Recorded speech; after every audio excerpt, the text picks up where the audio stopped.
दोस्तों आज हम बात करने वाले हैं रूस के Su-57 स्टेल्थ लड़ाकू विमान के बारे में, जिसे भारत को कब मिलेगा ये भी अब क्लियर हो चुका है। और ये इन्फॉर्मेशन आपको दी है रूस की रोसोबोन एक्सपोर्ट कंपनी ने। हाँ, वही कंपनी जो Su-57 बनाती है और बेचती है। अब इन लोगों ने टाइमलाइन तक दे दी है, मसलन भारत में कब फैक्ट्री लगेगी, कब मैन्युफैक्चरिंग शुरू होगी और कब तक हमें ये Su-57 मिलने वाला है। रूस ने खुद बताया है कि अगर भारत ने इस साल 2025 में डील कर ली तो अगले 2 साल में इस जहाज की फैक्ट्री भारत में तैयार हो जाएगी और 2027 तक पहला Su-57 हमारे पास आना शुरू हो जाएगा। अरे भाई, ये तो लग रहा है जैसे रूस ने अपने सारे काम जल्दी जल्दी निपटाने का मन बना लिया हो। सुना तो यही था कि रूस की टाइमलाइन पर भरोसा नहीं करना चाहिए, लेकिन अब तो ऐसा लग रहा है कि बस 5 साल बाद हम भी Su-57 उड़ाते हुए नजर आएंगे। लेकिन एक बात है, और वो ये कि ये जो टाइमलाइन है ना, ये रोसोबोरोन एक्सपोर्ट ने दी है, जो रूस की सबसे बड़ी हथियार निर्यात कंपनी है। अब इस कंपनी के अधिकारी ये कह रहे हैं तो जाहिर है कि उनके पास कुछ खास वजह भी होगी, मगर किसी ने सच ही कहा है, दूसरों की उम्मीदों पर चलने से पहले अपनी खुद की उम्मीदों को जांच लो। भारत के जो एक्सपर्ट्स हैं वो मानते हैं कि ये टाइमलाइन पूरी तरह से फैंटेसी हो सकती है। क्यों? क्योंकि जिस AL-7 इंजन की बात हो रही है वो अभी तक रशियन एयरफोर्स के पास भी नहीं है।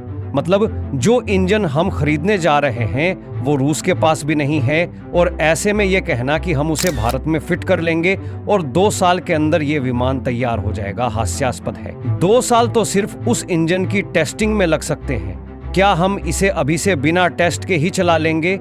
नहीं। और यही वजह है कि ये जो पॉपुलर Su-57 है वो इतना 100% स्टेल्थ नहीं है। बिना उस नए इंजन के ये विमान अब तक उतना किलर नहीं हो सकता जितना हम सोच रहे हैं। मुमकिन है कि अगर हम ये विमान पुराने इंजन के साथ लेते हैं तो वो 2027 तक पूरी तरह से तैयार हो जाए, लेकिन फिर भी क्या हम बिना सही इंजन के इसको स्टेल्थ मान सकते हैं? जवाब है नहीं। अब आप ही सोचिए, अगर हम सच में 2029 तक भारत में Su-57 का सही वर्जन लेकर आएंगे तो क्या ये थोड़ा बहुत लंबा नहीं हो गया? मतलब अगर हमें 2025 में ही इसकी डील करनी थी तो हमें अब तक AL-7 इंजन के साथ टेस्टिंग कर लेनी चाहिए थी। इस हिसाब से तो हमें और सालों तक इंतजार करना पड़ेगा, और यही कारण है कि F-35 की तरफ भी हमारी नजरें घूम रही हैं। अमेरिका का F-35 एक ऐसी मशीन है जो अपनी टाइमलाइन को लेकर बिल्कुल भी ढीला नहीं है। अगर हम F-35 को अपनाते हैं तो 2027 के अंदर भारत में उसका इस्तेमाल शुरू हो सकता है और 2025 तक शायद वो तैयार भी हो जाए। यानी अगर हम टाइमलाइन की बात करें तो F-35 एक बहुत ही बढ़िया और विश्वसनीय विकल्प हो सकता है। रूस के Su-57 को लेकर एक्सपर्ट्स का कहना है कि ये वाकई 2028-2029 से पहले काम नहीं करने वाला।